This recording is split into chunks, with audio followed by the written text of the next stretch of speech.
Bonjour, c'est Ursule encore. On est le 15 octobre 2022. Alors, je viens sonner une trompette aujourd'hui encore et je viens proclamer le retour de notre Seigneur Jésus-Christ. Soyons tous bénis et que sa joie soit notre force en ce jour.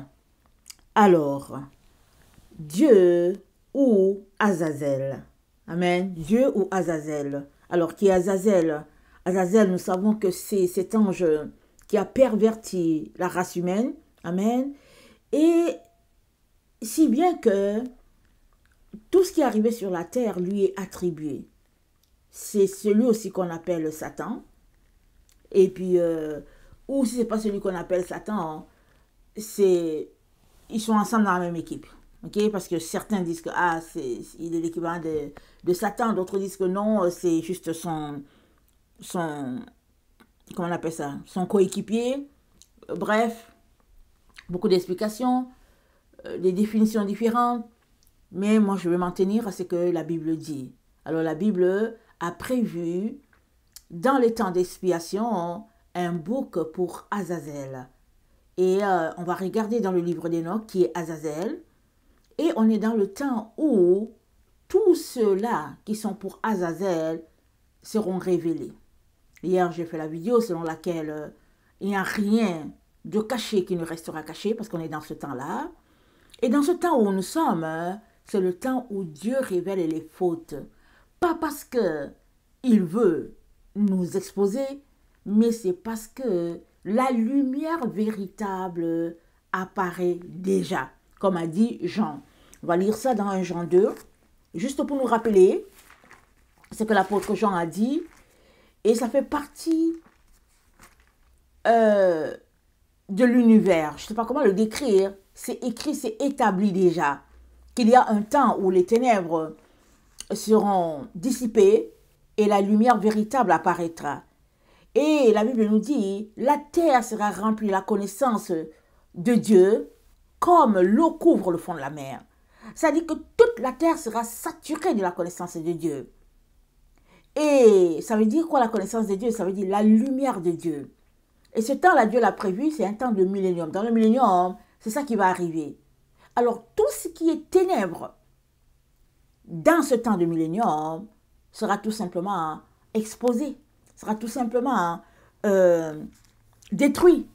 Voilà pourquoi tu ne peux pas rester dans une vie mitoyenne. Tu ne peux pas rester clopin-clopin dans une relation avec le Seigneur. Tu ne peux pas non plus cacher des vices. Tu dois les exposer, tu dois te sanctifier, tu dois laisser aller. Alors, dans 1 Jean 2, amen, le verset, c'était quel verset encore? Le verset 8, l'apôtre Jean dit, « Toutefois, c'est un commandement nouveau que je vous écris, ce qui est vrai en lui et en vous, car les ténèbres se dissipent et la lumière véritable paraît déjà. » La lumière véritable paraît. Dieu a prévu ça comme ça. Il a prévu un temps où il établira la lumière sur la terre. Où il établira le jour sur la terre. Alors, excusez-moi, le jour, c'est la lumière divine, c'est la gloire de Dieu.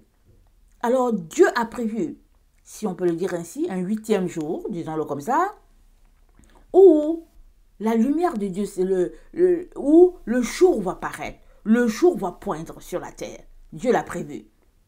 Et il n'y a personne qui peut arrêter la chose. Alors, la seule manière pour toi et moi de ne pas être trouvés exclus de ce glorieux jour, de ce temps de 1000 ans sur la terre où tout va rayonner par la présence de Dieu, la seule manière pour toi et moi vraiment de ne pas être exclus, c'est de nous dépouiller de nos péchés et de mener une vie transparente. Amen. Alors, qui est Azazel? Voilà ce que le livre d'Enoch dit. C'est dans Enoch, le chapitre 11, à partir du verset 12. C'est dit, mais la terre a été souillée par les enseignements impurs d'Azazel, aussi est-ce lui qui doit être responsable de tous les crimes. Le Seigneur dit ensuite à Gabriel, va vers les méchants, vers les réprouvés, vers les enfants de fornication, extermine ces enfants de fornication, ces rejetants des vigilants, du milieu des hommes, pousse-les, excite-les les uns contre les autres, qu'ils périssent de leurs propres mains, car leurs jours ne seront pas complets. Alors ici, quand Dieu parle d'enfants de fornication, c'est les enfants qui sont issus de la relation entre les anges et les êtres humains. Dieu n'a pas prévu ça dans son plan. Il n'a pas prévu, il n'a pas prévu pour les anges de faire des enfants, et il n'a pas prévu pour les anges de faire des enfants avec les humains. Alors, pour faire un bref rappel, les anges se sont révoltés contre Dieu, ils se sont révoltés. Alors, il y a un groupe qui a suivi Satan, et de ce groupe qui a suivi Satan, il s'est divisé en deux. Donc, il y a un autre groupe qui est parti, et ce groupe-là qui sont partis, alors ils sont venus, ils ont décidé que, ben voilà, ils étaient, on dirait que, ils ont été séduits, et ils se sont retrouvés exclus de la présence de Dieu. Alors, pour régler leurs problèmes, ils ont dit, tiens, comme Dieu aime l'être humain, alors on va aller les marier. On va les marier les filles de la terre. Comme ça, nos enfants vont pouvoir retourner dans la présence de Dieu. Nos enfants vont pouvoir vivre dans le ciel. Si nous sommes exclus, au moins nos enfants vont vivre là-bas. Voilà comment ils ont réfléchi. Alors, vous savez que les anges, ils ont la capacité de changer de forme et puis tout. Ils ont toujours les attributs des anges, qu'ils soient déchus ou pas. Les attributs, ils les ont. Alors, ils sont venus, ils se sont cachés aux yeux des filles et elles ont été séduites et elles ont eu des relations avec les anges. De ces relations sexuelles sont nés des bébés, des personnes. Ah, ils se sont rendus compte que ces personnes étaient des géants. Quand ils ne faisaient que grandir, et il s'est dit qu'ils avaient 5, 6, 7 mètres, pour certains. Et la terre ne pouvait plus les contenir, la terre ne pouvait plus les nourrir. Et c'est là qu'ils ont commencé à manger les animaux. Parce qu'avant cela, l'être humain mangeait sur la terre les fruits, les légumes, la végétation, l'herbe, ce que Dieu leur avait donné pour nourriture. C'était ça, c'est écrit dans Genèse, allez-y voir. C'est ça que Dieu avait donné à l'humain. Mais les géants, quand ils n'étaient plus capables de tenir avec ce qui était là, ils se sont mis à manger les animaux et ils se sont mis aussi à dévorer les humains. Et Dieu a dit, c'est assez. Je vais détruire la race. Et il a sauvé Noé, 8 personnes, pour refaire la race humaine. Nous sommes ici de Noé. Ok? Alors, c'était un bref rappel.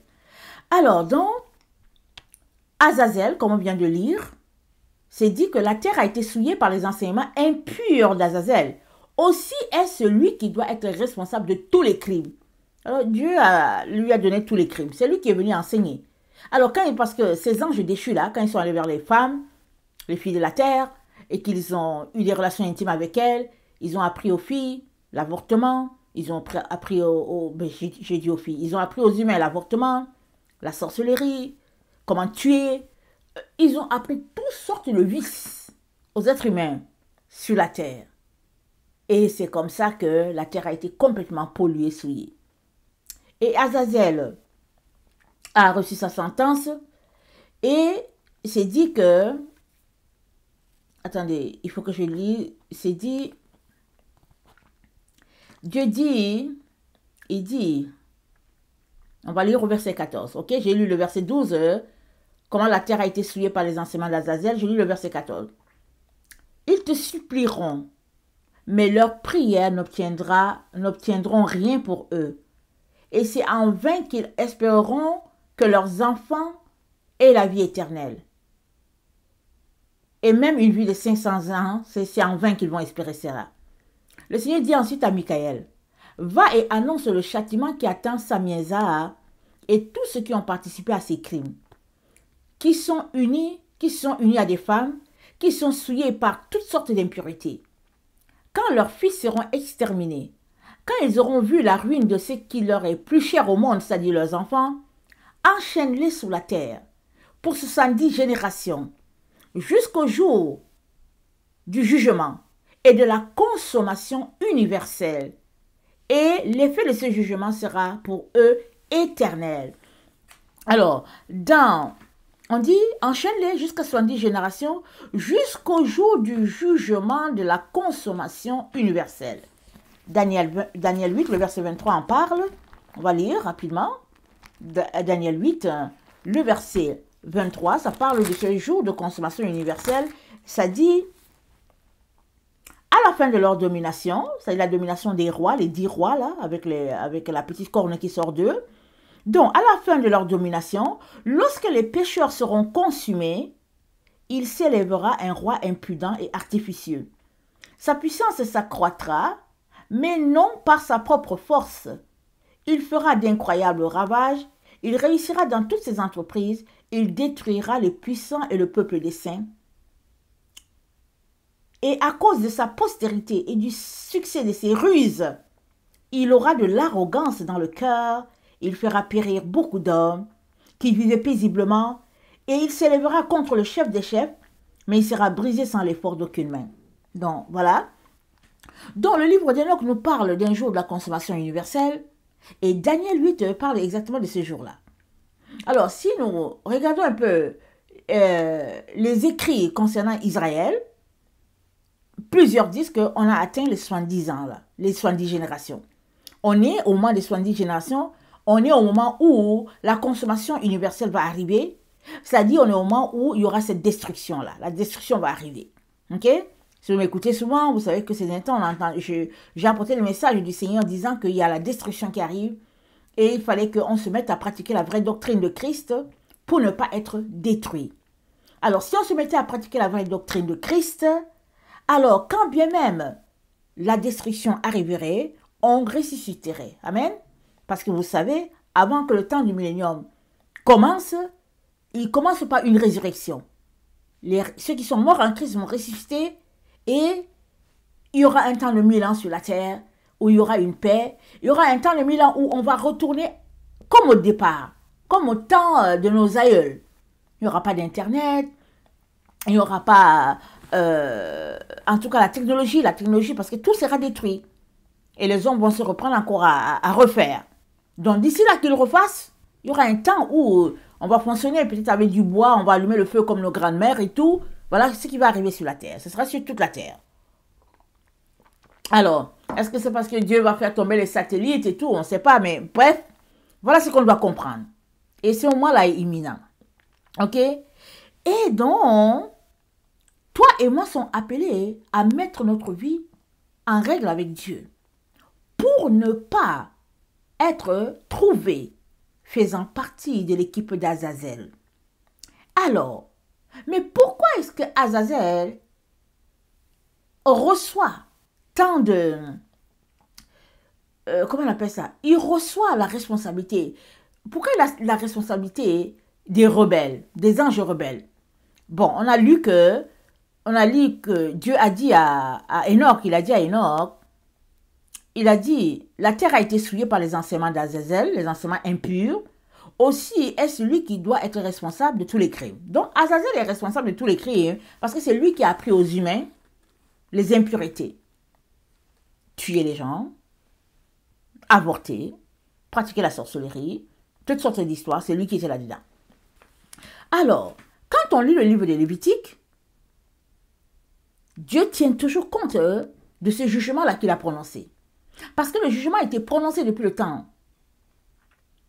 longtemps, alors que Enoch est allé voir Dieu, parce que ces anges ont dit à Enoch, va prier pour nous, va demander pardon à Dieu pour nous.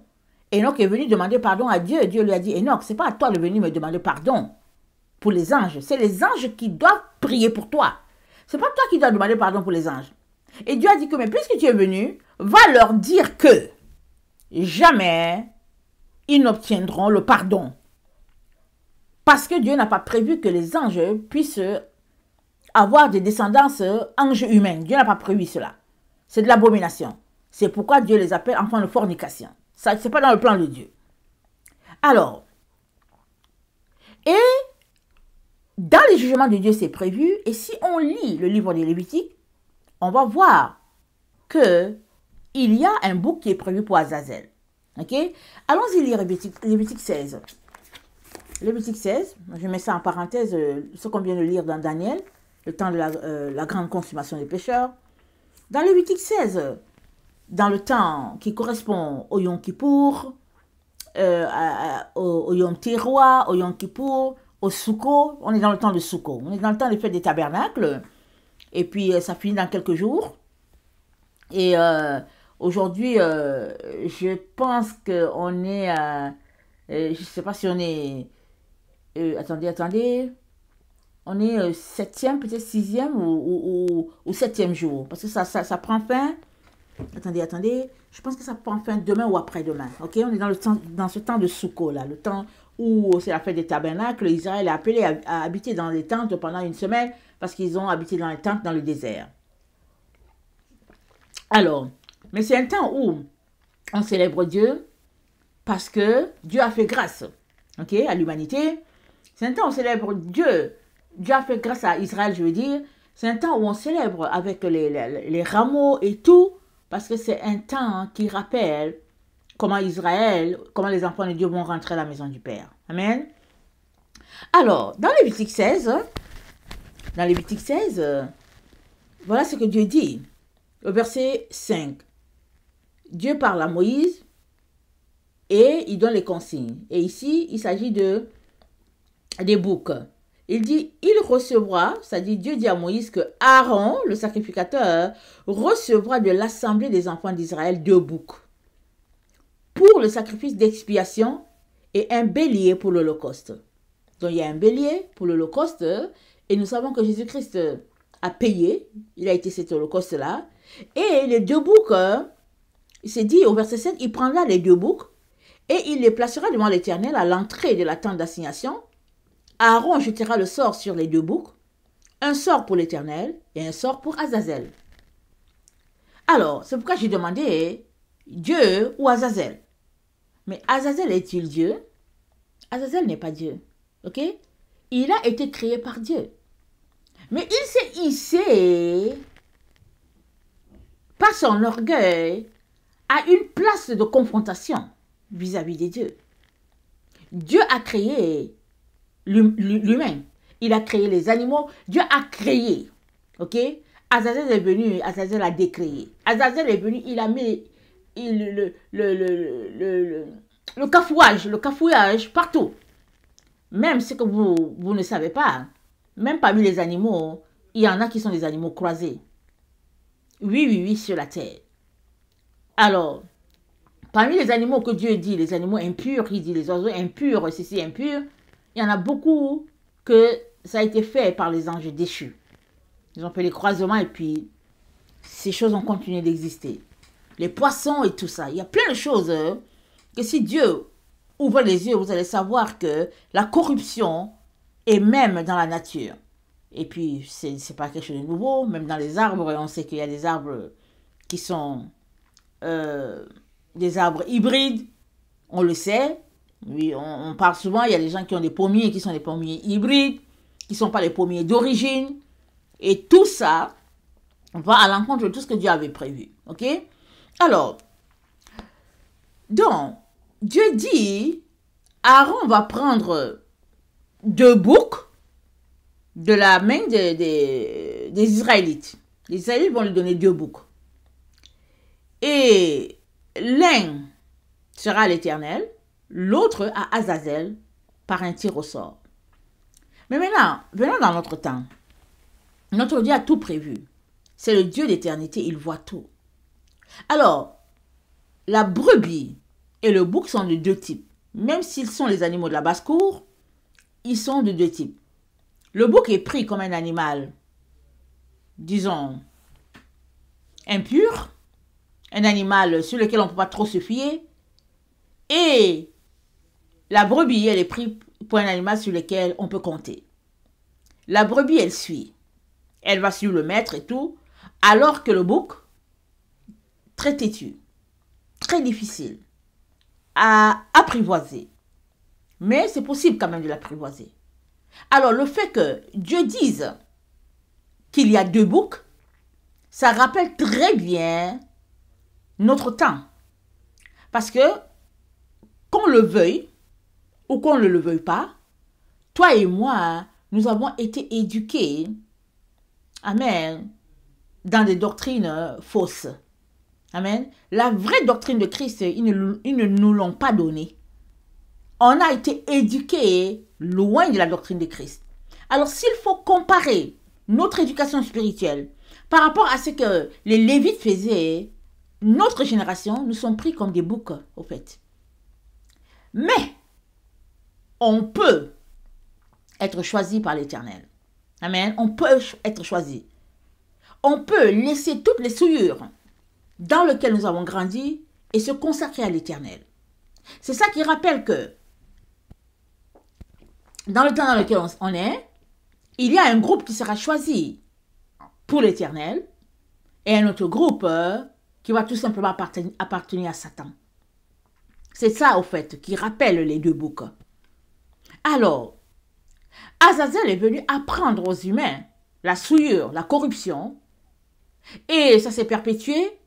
Mais tout enfant de Dieu qui cherche vraiment Dieu, Dieu va lui révéler, d'une manière ou d'une autre, la marche de sainteté et de pureté. Et il va arriver à un niveau où Dieu va lui confier beaucoup de choses. Et il va arriver à un niveau où Dieu va lui dire, tu sais quoi? Ici, là, c'est pas vrai ici. Ici, là, c'est pas moi qui ai dit ça. Regarde la subtilité qui est là. Dieu va le dire. Il va le faire. Il va le faire parce qu'il est notre Dieu. Amen. Mais, ce qui est important, quand tu le cherches, c'est qu'il te révèle toutes les vérités qui sont utiles pour toi. Amen. Pour ta croissance. Et à un moment donné, ta relation avec lui, ou bien ce qu'il veut que tu fasses pour lui sur la terre, est tel que il va te montrer clairement certains éléments afin que tu puisses enseigner le peuple. Amen. Ça, c'est très important. Il faut que tu le saisisses. Sinon, ne jette pas d'emblée la Bible, comme certains font pour dire que oui, les choses ont été changées, etc., etc. Non, non, non. La Bible, elle a la parole de Dieu. Amen. Et Dieu se révèle à travers sa parole. C'est ça qui est le plus important. Alors, donc, un bouc se retrouvera à être offert à l'Éternel. Un bouc recevra l'imposition des mains d'Aaron et il portera tous les péchés du peuple et il sera chassé dans le désert. Amen. Et puis, il va périr là-bas dans le désert. Et puis, la personne qui aura accompagné le bouc dans le désert, quand il revient, il enlève ses vêtements, il va se laver, il va se sanctifier et puis on l'asperge du bouc, de la cendre du bouc qui a été offert à l'Éternel. Le bouc qui a été offert à l'Éternel, on va le préparer, on va l'apprêter de telle sorte que la cendre, elle est jetée sur les gens, pas la cendre, l'eau qui sort de la cendre est jetée sur les gens pour leur purification. Amen. Alors, et Jésus-Christ a tout payé pour que finalement, on soit saint, on soit purifié. Mais il est très important qu'on marche en mettant la parole de Dieu en pratique. Si on ne met pas la parole de Dieu en pratique, on est tout simplement un bouc qui, à la fin, risque de se retrouver entre les mains d'Azazel. Alors, Dieu ne veut pas que tu te retrouves avec Azazel. Voilà pourquoi il insiste pour que ta vie soit une vie de sainteté et de pureté. Alors, Azazel a été rempli d'arrogance. Il s'est mis à refaire les choses que Dieu a faites. Ça, c'est la raison pour laquelle tous les péchés des autres anges, Dieu le lui a attribués, parce qu'il a débordé vraiment. Et Azazel n'est pas Dieu. Avec un petit D, il n'est pas Dieu. Mais comme il a osé se comparer à Dieu, alors Dieu lui dit, tu n'es pas Dieu, tu es un homme. Et il y a des gens qui se croient tellement... il y a des gens qui sont imbus d'eux-mêmes, qui pensent qu'ils connaissent et tout. Et ils arrivent à ce stade-là où ils essayent d'opposer Dieu, de narguer Dieu. C'est pourquoi c'est dit dans la Bible que Dieu résiste aux orgueilleux et il fait grâce aux humbles. Alors moi, je viens t'encourager, si tu es de ceux-là qui se pensent bons, comme on dit, ou bien de ceux-là qui pensent qu'ils sont quelqu'un, je viens te conseiller de vraiment descendre, ok? D'aller à terre. Parce que le jour vient où tout genou fléchira. Et toute langue confessera que Jésus-Christ est Seigneur. Et que feras-tu si tu fais partie de ceux-là qui ont confronté Dieu, qui n'ont pas voulu qu'il soit Dieu sur ta vie? Alors, Dieu donc nous dit que on est appelé à marcher selon ses lois, ses règles. Parce que ce qui a été dit depuis le commencement, c'est-à-dire que Dieu a dit quoi? Il a dit que la lumière soit. Et la lumière fut. Satan est venu infecter les choses de telle sorte que le monde a marché clopin-clopin, consommant l'arbre de la connaissance du bien et du mal, et on est au soir de notre vie où ça sera séparé. Les deux groupes seront séparés. L'esprit sera séparé. Alors, il y aura un groupe qui se retrouvera avec Azazel, et l'autre groupe qui se retrouvera avec le Seigneur Jésus.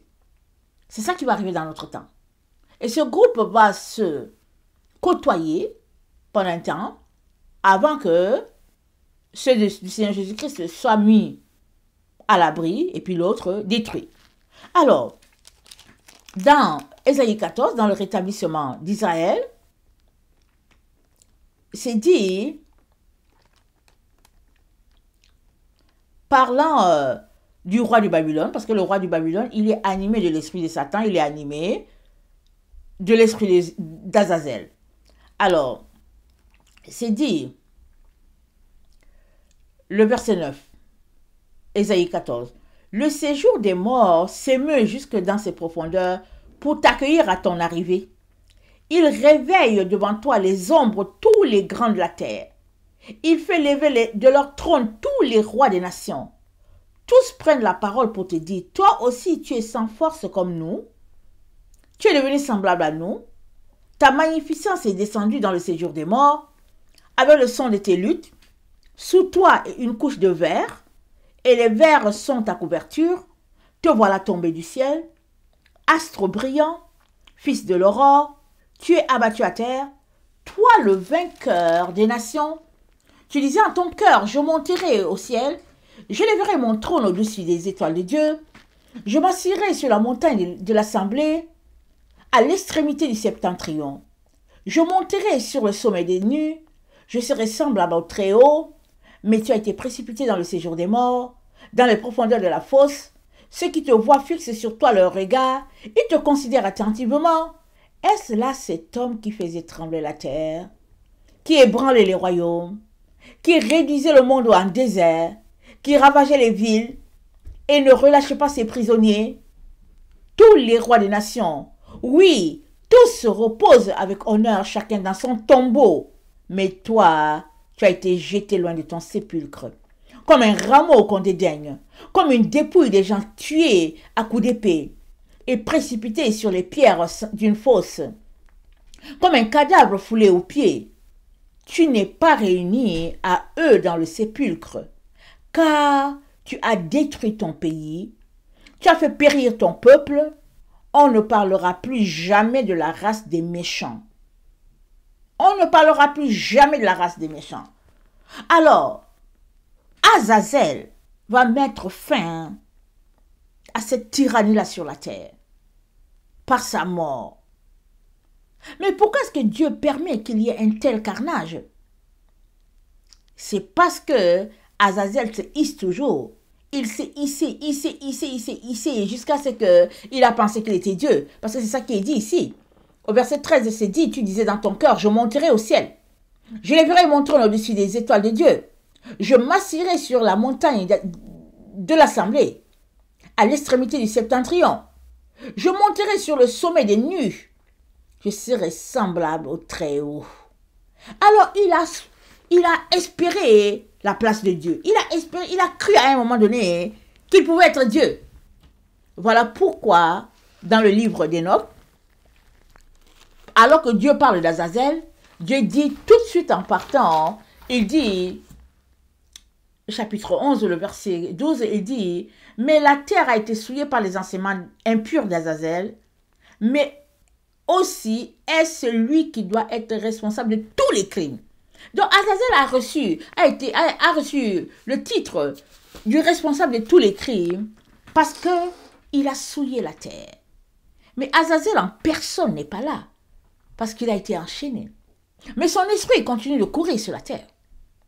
Finalement, l'esprit qui a animé Azazel, qui est l'esprit du mal, cet esprit-là va habiter quelqu'un. De telle sorte que il sera comparé. C'est-à-dire, l'esprit d'Azazel va reposer sur une personne, tout comme quand l'esprit de Jésus-Christ repose sur ses enfants. Alors, quand on les voit, on dit, hey, c'est comme il est comme Jésus. Il fait les choses de Jésus. Comme quand le Saint-Esprit était descendu sur les apôtres et que Pierre s'est tenu pour prêcher. En tout cas, il reflétait la gloire de Dieu. Il était comme Christ. Amen. Alors, on est dans ce temps-là où Azazel va prendre le contrôle du monde. Alors, mais comment il va arriver là?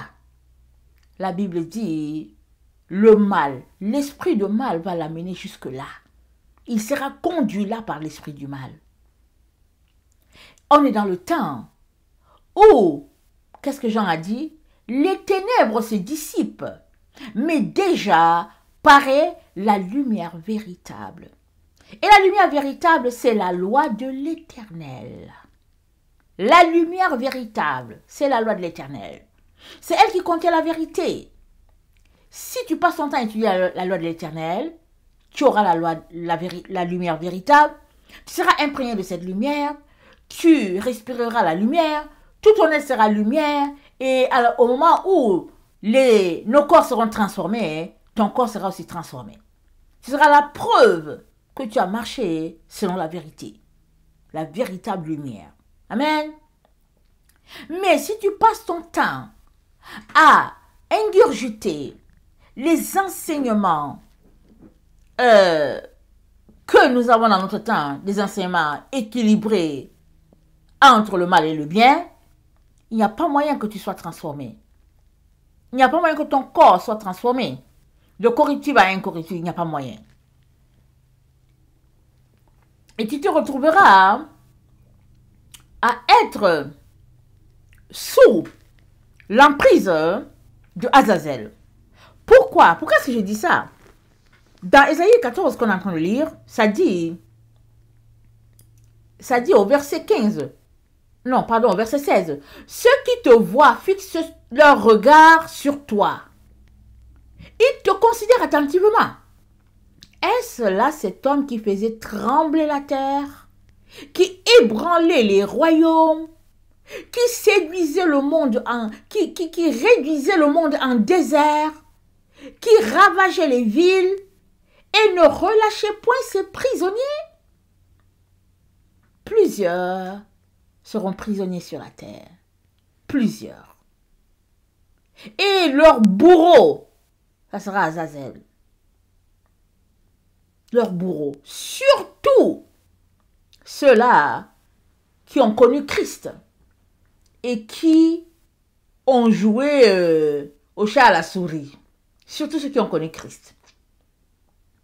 Et qui ne sont pas donné la peine d'aller plus loin dans leur sanctification.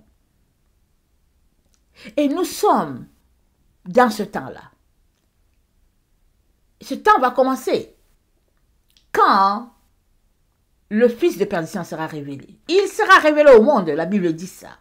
Il sera révélé. Ça va commencer là. Il est donc très important que tu t'assures là où tu es là, que tu es en train de marcher selon Jésus-Christ et sa doctrine. Très important. Très important. Parce que le Créateur de l'univers, il a vu ce temps-là, le temps dans lequel nous sommes, qui est le temps de la fin. Alors, il a prévu qu'il y aurait deux boucs. Un, ce sera l'Éternel, le groupe de ceux qui seront mis à l'abri tout de suite. Et un autre pour Azazel. Et dans le groupe de ceux qui seront pour Azazel, il y a plusieurs qui viendront au Seigneur. Amen. Plusieurs viendront au Seigneur dans ce temps chaotique. Pourquoi? Parce que c'est là que leurs yeux s'ouvriront. Parce que cela prendra la main puissante de Dieu pour que leurs yeux s'ouvrent. Et cette main puissante de Dieu est telle que Dieu va mettre un groupe à l'abri. Et les autres qui aimaient tout simplement passer dans la maison de Dieu sans trop s'impliquer se réveilleront à cette réalité-là qu'il y a un groupe qui a été mis à l'abri et ils ont été laissés. Et c'est là que commencera l'œuvre terrifiante d'Azazel. Il va terrifier un groupe. Alors, Azazel n'est pas Dieu, mais il est un instrument, il sera un instrument de Dieu sur la terre. Parce que comme il a osé se comparer, et que même jusqu'à la dernière minute, il y en a plusieurs qui auront épousé sa façon de faire, puisque une fois qu'il a implanté le mal sur la terre, ça a continué. Alors, puisque donc il a reçu ce titre-là, Dieu va permettre qu'on aille jusqu'au bout, afin que justice et jugement soient faits. Alors, dans ce groupe qui sera laissé, qui sera séparé en deux, parce qu'un groupe va appartenir à Azazel, il y a plusieurs qui se réveilleront et qui prendront le chemin de la lumière, de la vérité, peu importe les souffrances et les exactions qu'ils devront subir. Alors, Azazel, c'est un peu l'esprit de Laodicée. Ok, c'est l'esprit de Laodicée, les biens de ce monde, la façon de vivre de ce monde. C'est le groupe de ces enfants de Dieu qui sont, entre guillemets, émancipés, qui trouvent qu'il ne faut pas exagérer, le monde a évolué, alors on peut très bien faire tout ce qu'on veut, comme on veut, pourvu que on puisse aussi prier Dieu. Mais Dieu dit qu'il n'a pas changé. Sa règle à Enoch, c'est la même pour l'enfant du XXIe siècle. Il n'a pas changé. Et si toi et moi voulons lui appartenir, il est très important qu'on puisse s'aligner à ce qui a été établi dès l'origine des temps.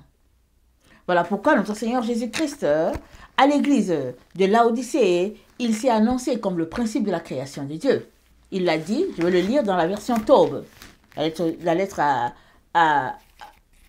de notre Seigneur à l'église de Laodicée, c'est c'est Apocalypse 3, le verset 14, il dit ceci: à l'ange de l'église qui est à Laodicée, écrit ainsi par l'Amen, le témoin fidèle et véritable, le prince de la création de Dieu, le principe de la création de Dieu, je sais tes œuvres, tu n'es ni froid ni bouillant. Que n'es-tu froid ou bouillant? Mais parce que tu es tiède et non froid ou bouillant, je vais te vomir de ma bouche. Parce que tu dis, je suis riche, je me suis enrichi, je n'ai besoin de rien, et que tu ne sais pas que tu es misérable, pitoyable, pauvre, aveugle et nu. Je te conseille d'acheter de moi, de l'or éprouvé, de l'or purifié au feu pour t'enrichir, et des vêtements blancs pour te couvrir, et que ne paraisse pas la honte de ta nudité, et un collier pour un de tes yeux, et recouvrer la vue. La vue, moi, tout ce que j'aime, je les reprends et je les corrige. Sois donc fervent et repens-toi. Voici, je me tiens à la porte et je frappe. Si quelqu'un entend ma voix et ouvre la porte, j'entrerai chez lui, je prendrai la scène avec lui et lui avec moi. Et dis, sois fervent et repens-toi. C'est ça que Dieu nous dit, notre génération. C'est ça qu'il nous dit. Mais si nous ne voulons pas et que nous pensons que les lois établies par les doctrines des églises que nous fréquentons, c'est suffisant, ou bien c'est ça, alors on va tout simplement se perdre. Et moi, je viens te conseiller, toi qui m'écoutes, je viens te conseiller de te repentir. Repens-toi, même si tu penses que tu n'as pas de péché. Repens-toi et tu verras, Dieu va te montrer tes péchés. Vous savez, moi j'ai grandi à l'église, comme on dit. Je suis un enfant à l'église. Mon grand-père était serviteur de Dieu. Mes parents servaient le Seigneur tout le temps. Ma famille, tout ce qu'on sait, c'est Dieu, c'est tout. C'est tout ce qu'on sait dans ma famille maternelle, c'est tout. Nous, on est juste des sacrificateurs comme ça chez nous. C'est comme ça. Mais il est arrivé un moment où j'avais soif, tout simplement. Je voulais plus. Et je voulais comprendre, par exemple, pourquoi est-ce que quand je lisais ma Bible, il y avait des choses qui étaient là, que je ne voyais pas forcément dans le groupe qu'on côtoyait, parce que mes parents, ils étaient en ville, ok? Ils travaillaient en ville, et puis c'est une église intellectuelle, n'est-ce pas? Dans toutes les villes, c'est des intellectuels, c'était un assemblage de plusieurs groupes ethniques, plusieurs personnes, plusieurs races, et puis ben voilà, c'était bien, tout simplement, et on avait un groupe, mes parents avaient un groupe agapé, où on se retrouvait une fois par mois, et puis bon, c'était vraiment plus intime, et puis c'était vraiment très chaleureux. Mais tout cela, je ne voyais pas les choses que je lisais dans la Bible, exemple, je ne voyais pas le parler en langue, les prophéties, je ne voyais pas ça, et puis j'avais soif de découvrir ce Dieu-là. Amen. Alors j'ai commencé à demander pardon à Dieu pour mes péchés. Et je ne vous cache pas que, dans le fond, je n'en avais pas. Vous comprenez ce que je veux dire? J'ai demandé pardon à Dieu, mais je ne voyais pas les péchés que j'avais, ok? Mais je demandais pardon. Je dis, Seigneur, montre-moi mes péchés. Seigneur, montre-moi mes péchés, montre-moi mes péchés. Ne vous inquiétez pas. Il m'a montré mon péché. Il a commencé par me montrer l'orgueil.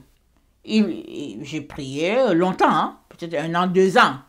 Seigneur, montre-moi mes péchés, montre-moi mes péchés. Mais je n'en avais pas, ok? Donc, je me sentais comme quelqu'un qui était bien, là. Vous voyez? Et j'ai commencé à jeûner, à prier pour dire, Seigneur, montre-moi mes péchés, montre-moi. Et j'étais sérieuse. Plus j'étais sérieuse, plus le Seigneur ne parlait pas, plus jusqu'au moment où il a dit, bon, on dirait qu'elle est sérieuse. Et il a commencé à me montrer mon orgueil. Là où j'ai grandi, mon pays, les études, tout ça, ça fait qu'on bâtit un certain orgueil. On bâtit une certaine image de soi et on se croit quelqu'un. Et il est très important que cette image-là puisse s'écrouler comme un château de sable là. Allez, tant que c'est là, cette image confronte Dieu. Mais cette image doit s'écrouler. Il y a des gens qui pensent qu'ils sont quelqu'un. C'est ça le travail d'Azazel. Azazel pense qu'il est quelqu'un. Voilà pourquoi il est venu apprendre à la race humaine ce que Dieu n'a pas voulu. Il a osé venir souiller ce que Dieu a créé. Il y a plusieurs enfants de Dieu qui aiment le Seigneur. Mais ils n'arrivent pas à pénétrer dans l'enceinte plus proche de Dieu parce qu'ils se croient des personnes importantes. Des hommes importants, des femmes importantes. Ils viennent devant Dieu, se définissent avec leur diplôme, avec leur poste dans la société, avec les choses qu'ils ont, et puis ils pensent qu'ils sont quelqu'un. Mais je veux te dire, si c'est avec ça que tu veux impressionner Dieu, je viens te dire que tu viens de passer à côté. Toutes les choses là, Dieu les a. Et il a même meilleur. C'est pas ça qui va l'impressionner. Et puis, il a dit quoi? Il dit, faites-vous des amis avec les richesses injustes, afin qu'ils vous reçoivent au tabernacle éternel.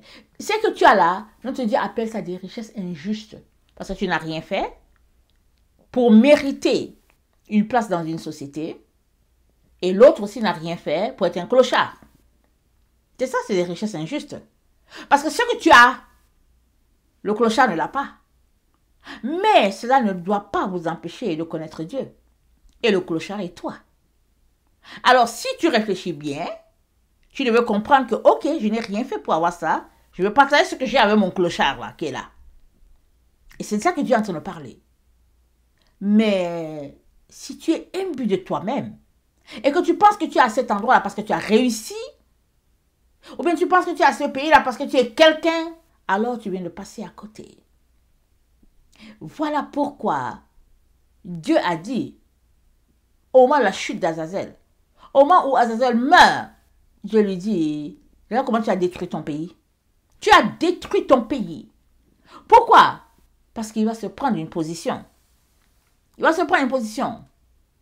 Alors, on est dans ce temps où Dieu va attribuer le rôle de chacun. Ok?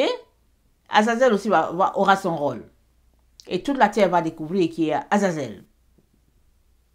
Tout le monde va découvrir qui est Azazel, qui est l'antichrist. Pour le moment, hein, on ne sait pas. On dit, oh, c'est telle personne. Oh oui, c'est ceci, c'est tel.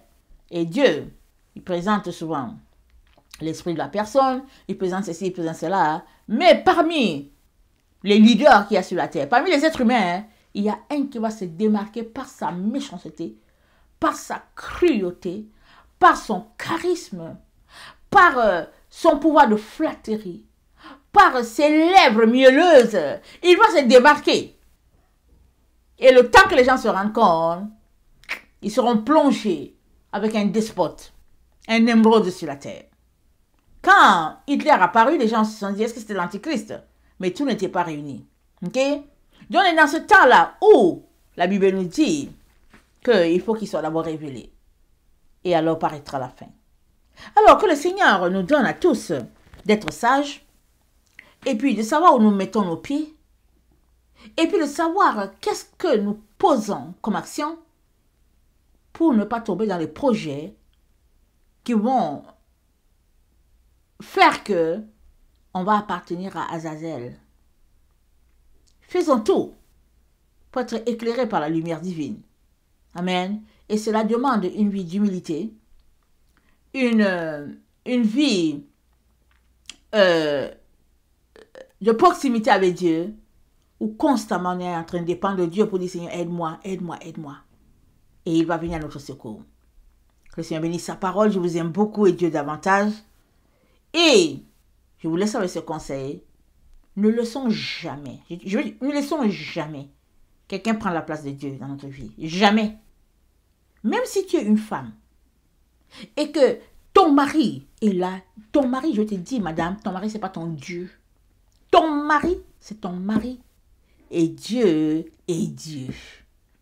Il y a des sociétés où les hommes sont pris comme des dieux. On leur donne la nourriture dans la bouche.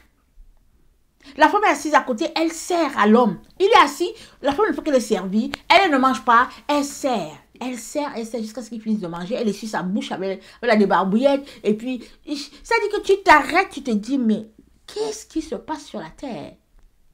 Mais il y a les cultures qui aiment ça. L'homme aime ça. Et il se croit quelqu'un.